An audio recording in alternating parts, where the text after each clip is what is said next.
విజయనగరంలో ఓ మహిళపై మంత్రి గుమ్మడి సంధ్యారాణి పిఏ సతీష్ వేధింపుల ఘటన వెలుగులోకి వచ్చింది. లైంగిక ఇబ్బందులకు గురి చేస్తున్నట్లు కూడా ఆరోపిస్తుంది. ఒకే వీధిలో ఉంటూ సతీష్ తనను టార్గెట్ చేసి వేధింపులు చేస్తున్నాడని మహిళ ఆవేదన వ్యక్తం చేసింది. ఉన్నతాధికారులు వెంటనే స్పందించి తనకు న్యాయం చేయాలని కూడా విజ్ఞప్తి చేసింది. 2021లో తన భర్త చనిపోయిన తర్వాత ఉద్యోగం ఇప్పిస్తానని లక్షల్లో డబ్బులు తీసుకున్నాడని ఆరోపిస్తోంది. కానీ జాబ్ ఇవ్వలేదని చెప్పింది. డబ్బులు అడిగినప్పటి నుంచి వేధింపులు బెదిరింపులు చేస్తున్నాడని అంటోంది. మంత్రి సంధ్యారాణి కుమారుడిపై కూడా ఆరోపణలు చేసినట్లు కూడా తెలిసింది.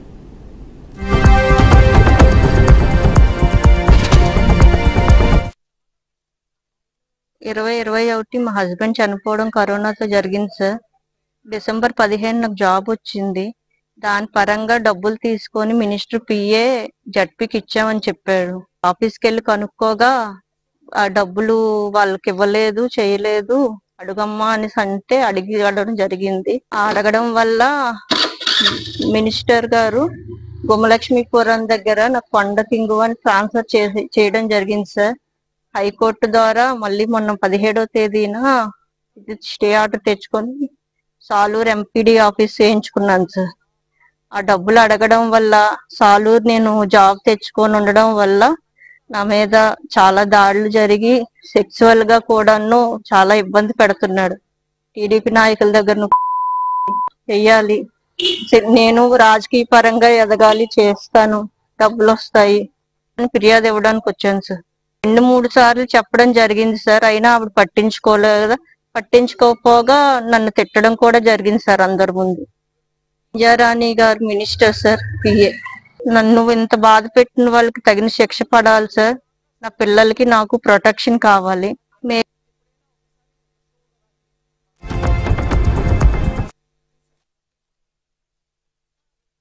నగరంలో ఓ మహిళపై మంత్రి గుమ్మడి సంధ్యారాణి పిఏ సతీష్ వేధింపుల ఘటన అయితే వెలుగులోకి వచ్చింది. ఉన్నతాధికారులు వెంటనే స్పందించి తనకు న్యాయం చేయాలని కూడా బాధిత మహిళనైతే ఆరోపిస్తుంది. మంత్రి కుమారుడు పృథ్వీపై కూడా ఒంటరి మహిళనైతే ఆరోపణలు చేస్తుందని కూడా తెలియజేస్తున్నారు. మంత్రి గుమ్మడి సంధ్యారాణి కుమారుడి పృథ్వీతో పాటు ఆమె పిఏ పై కూడా మహిళనైతే ఫిర్యాదు చేయడం కూడా జరిగింది. పిఏ సతీష్ అయితే లైంగిక వేధింపులకు పాల్పడుతున్నారంటూ కూడా మహిళనైతే తెలియజేయడం జరిగింది. తనను టార్గెట్ చేసి ఈ విధంగా ప్రవర్తిస్తున్నారు, వేధింపులకు కూడా గురి చేస్తున్నాడంటూ కూడా ఆ మహిళనైతే ఆవేదన వ్యక్తం చేసింది. జాబ్ ఇప్పిస్తానని చెప్పి 2021లో నా దగ్గర డబ్బులు కూడా తీసుకున్నాడంటూ కూడా బాధిత మహిళనైతే ఈ విధంగా తెలియజేయడం జరిగింది. ఉద్యోగం ఇవ్వకపోవడంతో ఇచ్చిన డబ్బులు అడిగాను అని కూడా అడగడం వల్లే ఈ విధంగా చేస్తున్నాడంటూ కూడా తను తెలియజేయడం జరిగింది. రైట్, ఇక ఇదే అంశానికి సంబంధించి మరిన్ని అప్డేట్స్ మా అమరావతి బ్యూరో చీఫ్ నాకిషోర్ అందిస్తారు. నాకిషోర్, చెప్పండి, దీని మీద కంప్లీట్ అప్డేట్స్ ఏంటి? Thank you. మాన్యం జిల్లా విజయనగరంలో ఒక మహిళ ఆవేదన వ్యక్తపరుస్తూ తనకి అన్యాయం జరిగింది, కూటమి ప్రభుత్వం వచ్చాక మహిళలకి భద్రత కల్పిస్తాం, మహిళలకు రక్షణ కల్పిస్తాం అంటూ కూడా పదే కూటమి ప్రభుత్వం చెప్పడం జరిగింది. ఇక్కడ ముఖ్యమంత్రి కావచ్చు, ఉప ముఖ్యమంత్రి కావచ్చు, మహిళలకి ఎక్కడైనా అభద్రతా భావం కలిగితే వెంటనే కఠిన చర్యలు తీసుకుంటాము, కఠినంగా శిక్షిస్తామని చెప్పడం కూడా జరిగింది. ఒక మహిళగా హోంమంత్రి కూడా మహిళలకే కేటాయించేసి మహిళలకు ఎక్కడా కూడా అన్యాయం జరగకూడదని చెప్పి పదే చెప్తా ఉన్నారు. కానీ ఇక్కడ మనం చూసుకున్నట్లయితే ఇంకొక మహిళా శాఖ మంత్రి స్వయంగా ఆమె జిల్లా పరిధిలో ఉన్నటువంటి ఒక మహిళకి అన్యాయం జరిగితే ఇది కూడా వ్యక్తులైతే సరే దీనికి సంబంధించి ప్రభుత్వాలు స్పందిస్తాయని కూడా అనుకోవచ్చు. ఆ మంత్రి కాడ పిఏగా పనిచేసేటువంటి సతీష్ అనే వ్యక్తి ఆ ఒంటరి మహిళను సెక్సువల్ గా హెరాస్ చేస్తున్నాడంటూ కూడా ఆవేదన వ్యక్తపరుస్తా తను ఈ రోజు మీడియా ముందుకు వచ్చి కన్నీట పర్వంతమైంది. తనకి ఉద్యోగం పేరుతోటి వాళ్ళ భర్త కరోనా టైంలో చనిపోయారు. 2020-21 సమయంలో ఆయన కరోనాతో చనిపోయాక మార్చి-ఏప్రిల్ టైంలో, తర్వాత డిసెంబర్ లో ఆమెకు ఉద్యోగం ఇప్పిస్తానంటూ కూడా ఆమె వద్ద లక్షల మేర నగదు కూడా తీసుకున్నాడని చెప్పి ఆమె అయితే ఆరోపణలు చేస్తుంది. అయినప్పటికీ తర్వాత ఆమె ఉద్యోగంలోకి వచ్చాక ఆ నగదు ఇచ్చిన దాని మీద ఎంక్వైరీ చేసుకుంటే ఆ నగదు కూడా ఎవరికి వెళ్ళలేదు. ఆమె భర్త చనిపోయిన తర్వాత గవర్నమెంట్ తనకు ఉద్యోగం కేటాయించినప్పటికీ కూడా తనను మోసం చేసి ఇలా తీసుకున్నాడు. ఇప్పుడేమో నన్ను ఇంకొకరి దగ్గరికి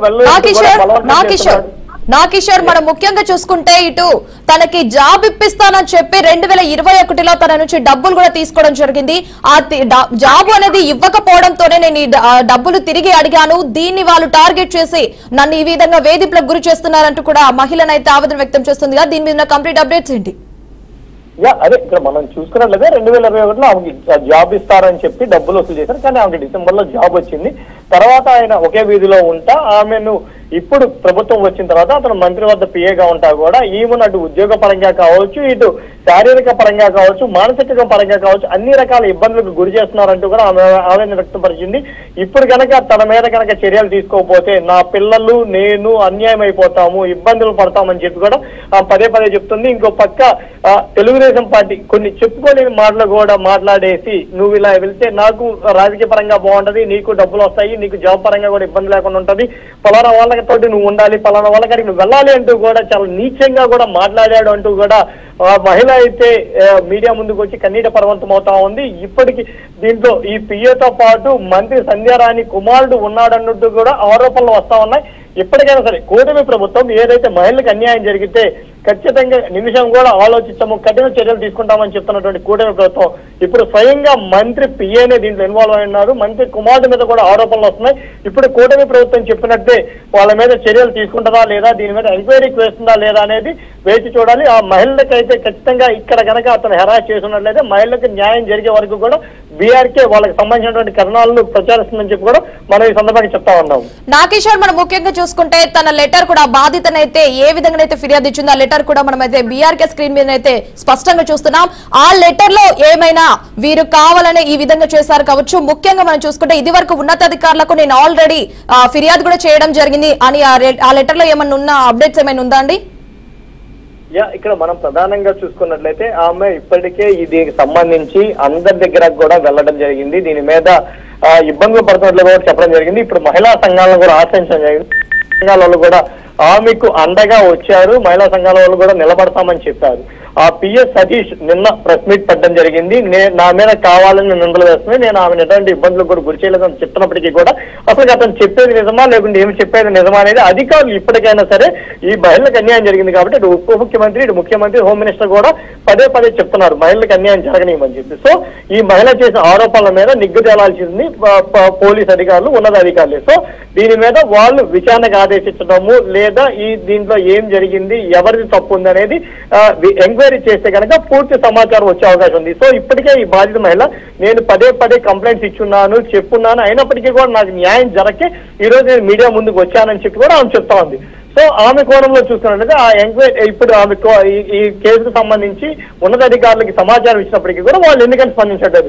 ఇందులో మంత్రి ఉన్నాడు లేకుంటే ఆ పిఏ ఉన్నారని చెప్పి వాళ్ళు భావిస్తున్నారా, భావించి ఆ మహిళకు న్యాయం చేయట్లేదా అన్న భావన అయితే ప్రజల్లో వ్యక్తం అవుతుంది. సో ఇప్పుడు ఈ మహిళ నాకు న్యాయం చేయాలి, నేను పిల్లలు అన్యాయం అవుతాం, నా భర్త చనిపోయిన తర్వాత కూడా నా దగ్గర అన్యాయంగా డబ్బులు కూడా వసూలు చేశాడు, ఆ వీధిలో ఉంటున్న పరిచయం తోటి నన్ను సెక్సువల్ గా కూడా హెరాస్మెంట్ చేస్తున్నాడని చెప్పి ఒక మహిళ బయటకు వచ్చి కన్నీటి పర్వతున్న విధానం అయితే ఇక్కడ మనం బీఆర్కే నాగేశ్వర్ మనం ముఖ్యంగా చూసుకుంటే సంధ్యారాణి కుమారుడు అయినటువంటి పృథ్వీ ఉన్నాడు కదా, పృథ్వీపై కూడా ఆరోపణలు ఉన్నట్టు తెలుస్తుంది. ఫైనల్ గా దీని మీద అప్డేట్స్ ఏంటి? పిఏ సతీష్ ప్రధానంగా అతను హెరాస్మెంట్ చేసేది కూడా కాకుండా తన రాజకీయ భవిష్యత్తు మెరుగుపడాలి అంటే, తన రాజకీయంగా ఉన్నతంగా ఉండాలి అంటే కొంతమంది టీడీపీ ముఖ్య నేతలతోటి కూడా నువ్వు సత్సంబంధాలు కొనసాగించాలి అంటూ కూడా ఆమె మీద హెరాస్ చేస్తున్న పరిస్థితి అయితే కనబడతా ఉంది. దీంతో పాటు మంత్రి కుమారుడితోటి కనుక నువ్వు సాన్నిహిత్యంగా ఉన్నట్లయితే నాకు అవకాశాలు ఎక్కువగా వస్తాయంటూ కూడా నన్ను ఇబ్బంది పెట్టాడు అని చెప్పి కూడా ఆమె ఆరోపణలు చేస్తా ఉంది. సో ఈ ఆరోపణలు నిజమా కాదా అనేది నిగ్గతేల్చాల్సిన బట్టి అధికారులే ఇప్పటికైనా సరే కూటమి ప్రభుత్వం మహిళల పక్షాన్ని నిలబడుతుందా లేదా, ఈ మహిళకి న్యాయం చేస్తుందా లేదా అనేది మనం వేచి చూడాలి. ఇదైతే మటుకు ఖచ్చితంగా అతను తప్పు చేసినట్లయితే మటుకు ఇది క్షమించడానికి ఘటన. మహిళలు నిర్భయంగా పనిచేసుకునేటువంటి వాతావరణం కల్పించాల్సి పోయి వాళ్ళని అక్కడ పనిచేసుకోనిక పోగా ఇలాంటి హెరాస్మెంట్ చేయడం అనేది ఖచ్చితంగా తప్పు.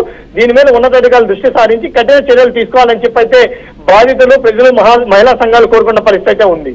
Right Nageshwar, thanks for the updates.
Right bulletin లో బ్రేకింగ్ న్యూస్ చూస్తున్నాం. ముఖ్యంగా లైంగిక ఇబ్బందులకు గురి చేసినట్లు కూడా తెలుస్తోంది. ఒకే వీధిలో ఉంటూ సతీష్ తననైతే టార్గెట్ చేసి వేధింపులు చేస్తున్నాడనైతే ఒక మహిళనైతే ఆవేదన వ్యక్తం చేసింది.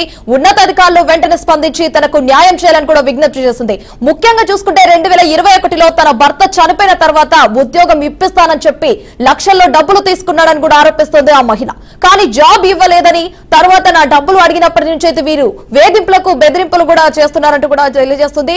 మంత్రి సంధ్యారాణి కుమారుడిపై కూడా ఆరోపణలు అయితే చేసినట్టు తెలుస్తుంది. రైట్, ఇక ఇదే అంశానికి సంబంధించి మరిన్ని అప్డేట్స్ మా ప్రతినిధి పరశురాం అందిస్తారు. పరశురాం, చెప్పండి, దీని మీద కంప్లీట్ అప్డేట్స్ ఏంటి? అసలు ఇతని ఎప్పటి నుంచి వేధింపులకు గురి చేస్తున్నాడు? 2021లో అయితే తనకు జాబ్ ఇప్పిస్తానని చెప్పి డబ్బులు కూడా తను ఇచ్చిందంటూ కూడా మనకైతే సమాచారం ఉంది. దీని మీద కంప్లీట్ అప్డేట్స్ ఏంటి? సార్, ప్రస్తుతానికి 2 రోజులుగా ఈ రగడ అనేది సాలూరు పట్టణంలో జరుగుతుంది. అయితే కంప్లైంట్ బాధితురాలు ఎవరైతే ఉన్నారో కంప్లైంట్ ఎవరి మీద ఇచ్చింది సతీష్ అన్న అతను కూడా ఇద్దరు ఒకే వీధిలో 2002, 2003 వరకు అక్కడ ఒకే వీధిలో ఉండేవారు. అయితే వీళ్ళ మధ్యన సాంఘిక సంబంధం ఉందో లేదో తెలియదు. ఒకే కులానికి చెందిన వారు కావడం వలన వాళ్ళకి ఎటువంటి మనస్పర్ధలు లేకుండా 2023 వరకు బాగానే ఉంది. అయితే ఎవరైతే బాధితురాలు ఉన్నారో బాధితురాలు ఆమె భర్త ఒక టీచర్ గా పనిచేస్తూ కోవిడ్ సమయంలో 2020లో చనిపోవడం జరిగింది. అయితే తన భర్త చనిపోయిన తర్వాత సతీష్ అనే వ్యక్తి మా ఇంటికి దగ్గరలో ఉండడంతో నా దగ్గరికి వచ్చి మీ కారుణ్య నియామకాల్లో నీకు ఉద్యోగం ఇప్పిస్తాను, నాతో పాటు ఒక 5 లక్షల వరకు ఖర్చు అవుతుంది, కాబట్టి మీరు దానికి డబ్బులు ఏర్పాటు చేసుకోండి, మీ ఉద్యోగం ఇప్పించే పరిస్థితి మేము చూస్తామని చెప్పేసి చెప్పడంతో తప్పగా కొంత అమౌంట్ అయితే ఇవ్వడం జరిగిందని చెప్పేసి కంప్లైంట్ లో రైజ్ చేసింది. అయితే అక్కడితో ఆగకుండా నాకు ఉద్యోగం ఇచ్చి 2021లో తనకు ఉద్యోగం రావడం వల్ల ఉద్యోగం వచ్చినందుకు నాకు రూపాయి కూడా ఖర్చు పెట్టకుండా నా అమౌంట్ కూడా సతీష్ దగ్గర ఉండిపోయింది. దానివల్ల నాకు నా డబ్బులు పోయి నా ఉద్యోగం నాకు స్వతహాగా కారుణ్య నియామకంలో వచ్చింది కాబట్టి నా అమౌంట్ నాకు ఇవ్వండి అని చెప్పేసి 1-2 సార్లు అడిగితే డబ్బులు ఇవ్వడం లేదు సరికదా తనని లైంగికంగా వేధిస్తున్నాడు అని చెప్పేసి చాలా సార్లు పరామర్శ ముందు కూడా పెట్టడం జరిగింది.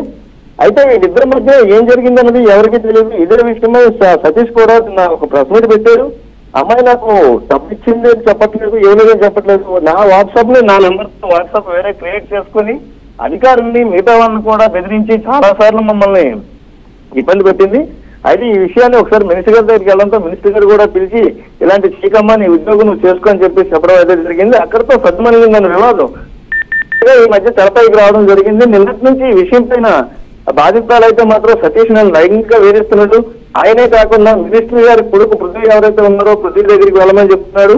అలాగే వీళ్ళిద్దరే కాకుండా అక్కడ పక్క ఎవరైతే కొత్తగా వస్తున్నారో మినిస్టర్ల దగ్గరికి కూడా నన్ను వెళ్ళమని చెప్పేసి వాళ్ళ పక్కన పడుకోమని చెప్పేసి ఇలా రచ్చరచ్చగా మాట్లాడడం అయితే చేస్తున్నాడు. దీనికి సంబంధించి విషయాన్ని నేను మినిస్టర్ గారికి కూడా చెప్పడం జరిగింది. మినిస్టర్ గారికి చెప్పడంతో మినిస్టర్ గారు కూడా ఏమీ పట్టించుకోకపోవడంతో నేను ఈ రోజు అయితే సూపరింటెండెంట్ కంప్లైంట్ ఇవ్వడం అయితే జరిగింది.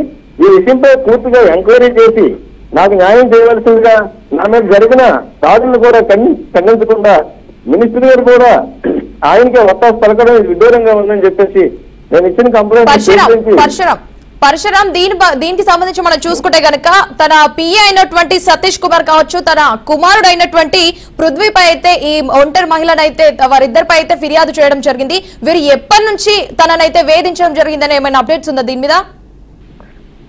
అయితే సతీష్ అయితే మాత్రం అప్డేట్ గా చెప్పాలంటే 2021 నుండి సతీష్ నన్ను వేధిస్తూనే ఉన్నాడు, ఖచ్చితంగా లైంగికంగా వేధిస్తున్నాడు. రీసెంట్ గానే కొన్ని నెలల క్రితం నుంచి మినిస్టర్ గారు కొడుకు దగ్గరికి వెళ్ళమని చెప్పేసి ఇస్తున్నాడు. కానీ మొదటి నుండి వేధిస్తుంది, లైంగికంగా వేధిస్తున్నది మాత్రం సతీష్ అనే చెప్తున్నాడు.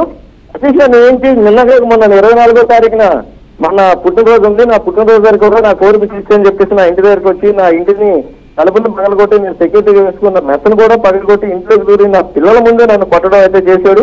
నా కోరిక తీర్చకపోతే మాత్రం ఖచ్చితంగా నేను ఇక్కడ ఉండను, నువ్వు ఈ వీధిలో వెళ్ళిపోయి చెప్పేసి భయపెట్టడం అయితే జరిగింది.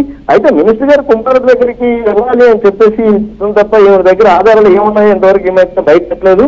మినిస్టర్ గారు కుమారుడి మీద బురదడానికి ప్రయత్నం చేస్తున్నారని చెప్పేసి తేజస్వి గారు ఆరోపిస్తున్నారు. లైంగికంగా వేధించింది సతీష్ అని చెప్పేసి ఏదైతే కంప్లైంట్ లో చెప్పడం జరిగింది. ఈ రోజు 5 ఆధ్వర్యంలో మహిళా సంఘాలు కూడా వెళ్లి ఈమెకు సంబంధించి వాయిస్ అయితే తీసుకోవడం జరిగింది. Right Parashuram, thanks for the updates.